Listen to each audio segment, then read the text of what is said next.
Olá, meus amigos, deixa eu me apresentar. Meu nome é Fernão Lara Mesquita, eu sou jornalista daquela época em que jornalista era contra a censura, liberdade de pensamento e de expressão era sagrado e a imprensa era a instituição mais admirada do Brasil. Pode acreditar, isso já aconteceu e não faz tanto tempo assim. Mas hoje nós estamos mais perto da China, da Rússia, do Irã e de outros países bandidos que só usam a tecnologia da informação como instrumento de opressão do que nunca. O momento é de extremo perigo. O Bolsonaro é mesmo uma ameaça à democracia? Quem foi que ele censurou? Quem foi que ele prendeu? Quem foi que ele desmonetizou? Quem foi que ele proibiu de trabalhar? Foi ele que dissolveu sistematicamente o Congresso Nacional no mensalão para afogar o poder eleito e plantar no lugar dele esse STF que, sem voto nem lei para isso, se comporta feito a Inquisição do século XVI, né? E anula, sem dar satisfação para ninguém, qualquer lei ou decisão votada pelos 513 representantes eleitos dos 150 milhões de eleitores brasileiros? Honestamente, ao que é que você está respondendo quando você pensa em votar no Lula ou em anular o seu voto, que a essa altura dá no mesmo? Quando você vota no Lula, quando você anula o seu voto, você está entregando de volta ao PT o Tesouro Nacional, que financiou todas as ditaduras latino-americanas que foram arrancadas do túmulo pelas bruxarias do João Santana, aquele que elegeu o Lula, e depois o Maduro, e depois o Daniel Ortega, e depois a Cristina Kirchner, e toda a corja que hoje nos cerca com dinheiro roubado do Brasil. Quando você vota no Lula ou quando você anula o seu voto, você está confirmando o cancelamento do Poder Judiciário brasileiro pela canetada do Dr. Fachin, o advogado dos comícios do MST, que a Dilma enfiou no Supremo para anular a sentença de 9 juízes das 3 instâncias do Judiciário abaixo do STF. Tirar o Lula da cadeia e meter ele na porta da presidência. O Lula, faltando uma semana para a eleição, nem se tocou de publicar um programa de governo, porque não precisa, é o mesmo de sempre. Eles já tentaram 3 vezes antes passar o mesmo golpe e foram impedidos sempre na última hora. A primeira tentativa foi no Natal de 2009, faltando 5 dias para terminar o mandato do Lula, eles baixaram o Plano Nacional de Direitos Humanos, que instituía uma política nacional de participação social que impunha 521 alterações na Constituição brasileira, alterando 22 artigos, 11 parágrafos e 92 incisos para substituir o sistema de decisões emanando do povo via Congresso Nacional, como manda a democracia. A segunda tentativa foi uma reedição do mesmo pacote, então rebatizado de decreto número 8.243 da Dilma Rousseff, baixado no dia 23 de maio de 2014, véspera da Copa. Sempre eles aproveitando esses momentos de confusão e de desatenção do país para tentar passar os seus golpes.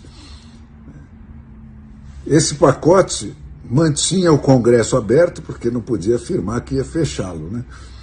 Mas sem nenhuma função, porque tudo passaria a ser decidido por plebiscitos convocados pelo presidente da República e decididos por novos mecanismos deliberativos a cargo de movimentos sociais e representantes da sociedade civil organizada. Isso eu estou sendo textual. Eu vou deixar para vocês depois o link onde vocês podem ler palavra por palavra o que eles escreveram e tentaram passar 3 vezes antes de agora. Por esse instrumento, né, todos os poderes da União e do Ministério Público, assim como os do Judiciário, estariam submetidos a esse tipo de controle social, né, sempre entre aspas. Todos os instrumentos da Lava Jato, as delações premiadas, as prisões na segunda instância, etc., seriam revogados.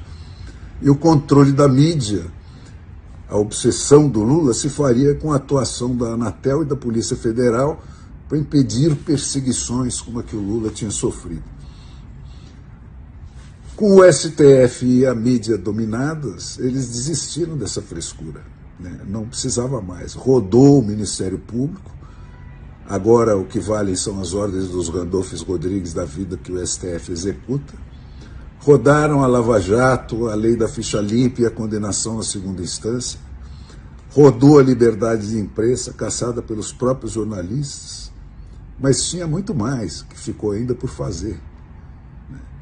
O plano instituía uma comissão de direitos humanos nos legislativos, em cada legislativo, estou falando do municipal, do estadual e do federal, em cada uma teria uma comissão de direitos humanos para fazer uma triagem prévia das matérias que eles poderiam ou não processar. Quer dizer, os escolhidos do PT, dos movimentos sociais, é que diriam para o legislativo eleito pelo povo o que eles poderiam ou não processar. Eles obrigariam todos os professores do país a fazer um processo, passar por um processo de reeducação. Olha onde vai a coisa. Eles vedam ao judiciário dar sentenças de reintegração de posse das propriedades invadidas, tanto as rurais quanto as urbanas, né? Prerrogativa que se tornaria exclusiva desses movimentos sociais autores das invasões, né? Eles é que decidiriam se e quando as propriedades poderiam ser reivindicadas pelos seus legítimos donos. Eles desmontariam as polícias estaduais e criariam uma central única de comando de todas as polícias do país, né? O que seria o tiro de misericórdia no federalismo brasileiro. Então, gente, a coisa já foi longe demais. Ditadura é isso aí, sem tirar nem pôr.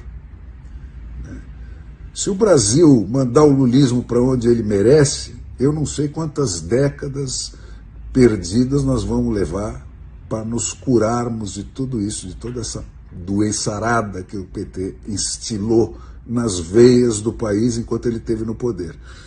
Mas se você votar no Lula, votando ou anulando o seu voto, que dá no mesmo, né, você vai estar dizendo, é isso aí, rouba mesmo, prende mesmo, arrebenta mesmo. Né? Se sem precisar a coisa já chegou, se sem isso a coisa já chegou onde chegou, imagine se as urnas disserem isso para esse pessoal. Então, gente, atenção, muita atenção. O Brasil nunca esteve tão perto do abismo quanto está hoje. Então, antes de apertar aqueles botõezinhos no domingo que vem, pensem muito seriamente no que vocês vão estar fazendo.